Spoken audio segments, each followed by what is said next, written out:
Hi, I'm Jeremy. And I'm Ben. Together we are 15 Degrees North. Today we're going to show you the sights and sounds of Washington, D.C.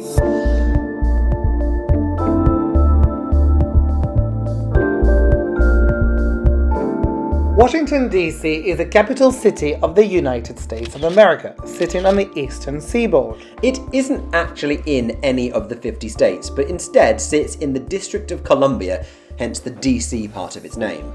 Washington is a center of power, and you can feel it from the moment you arrive in the city.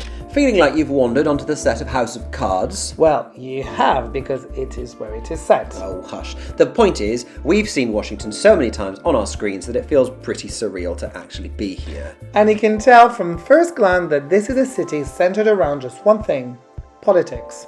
The city's backbone is a cross-shaped expanse of parkland known as the National Mall, with its key monuments situated at each end. The most eye-catching of these is, of course, the US Capitol, which is home to the US Congress. Mostly built in the early 19th century, its iconic dome was finished in 1866, immediately following the Civil War. The building also includes the House of Representatives in the South Wing and the Senate in the North Wing. Washington is, of course, named after the very first American president, George Washington. At the time, Philadelphia was a capital, but after the new country gained its independence from Britain, a purpose-built capital was constructed. One of the key constructions was, of course, the White House.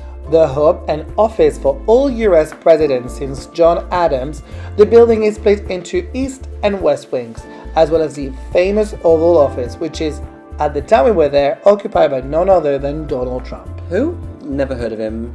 The shy chap doesn't really like to share opinions. Oh yes, friends with Hillary Clinton. Yes, that's the one. The White House's most famous resident was, of course, Abraham Lincoln. Famously, the president who abolished slavery and won the Civil War was eventually assassinated at the Ford Theatre, which you can still visit today. All across the National Mall are monuments that serve as memorials to America's great and good. The biggest of these is, of course, the Washington Monument, which commemorates George Washington with a 169-metre obelisk, which is the third largest in the world, as well as the tallest freestanding stone structure on the planet. Well, it was actually the world's tallest structure when it was completed in 1884, only to be overtaken by the Eiffel Tower 5 years later. You pesky French stealing the Americans' thunder. Well, Gustave Eiffel did give them the Statue of Liberty. Does that not serve as an apology enough? I guess.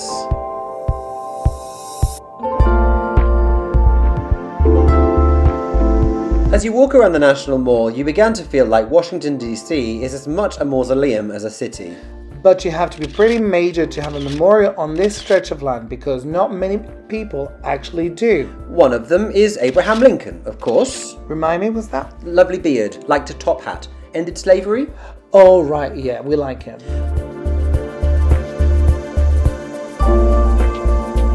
Well, there she is. I don't think it's a coincidence that this looks like the statue of Zeus at Olympia. Well, the founding fathers went big on neoclassicism.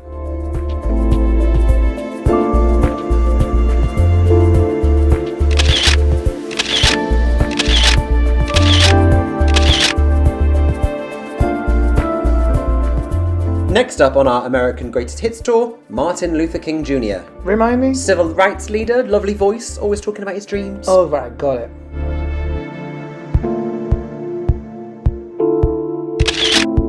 The city's just littered with monuments to dead Americans who did great things for their country, many of whom you will know lots of things about. Thomas Jefferson is up next. Speak to me like I'm 5. No change there then. President number 3, founding father, wrote the Declaration of Independence. What a dude. Why didn't president number 2 get a monument? John Adams. Well, he was a total Biden. Ah, right.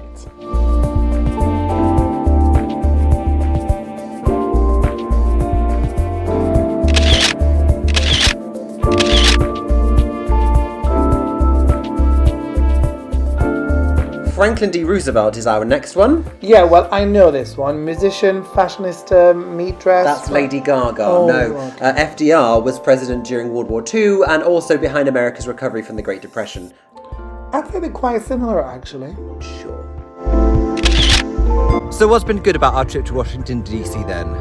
Well, it's a pretty compact city, isn't it? So you can visit pretty much everything on foot. Yep. It's all free. Although it is a fair distance to walk, actually. It is a fair distance. Yeah. Steps in, that's for sure. You're standing at the one end of the greenery and looking down to the other end. Oh, it's not that far away.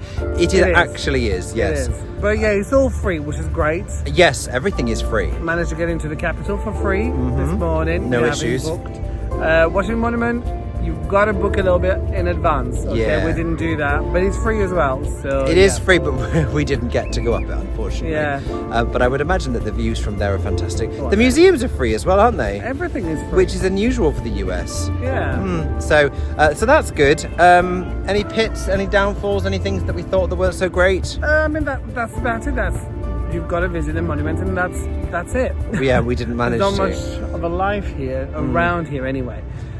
Yeah, so bars and Western cafes. Bars really difficult. I mean, we managed to find that really lovely rooftop. Yeah, a rooftop that actually overlooks the White House. It's Yeah. called View, so if you're here, do check it out. Really good. But otherwise, you do struggle somewhat to be able to find places to eat and drink, Yeah. like with a view. Yeah. But then that's kind of what we found the whole of the US to be like so They don't far. care about views. No, they would rather be looking out over a car park.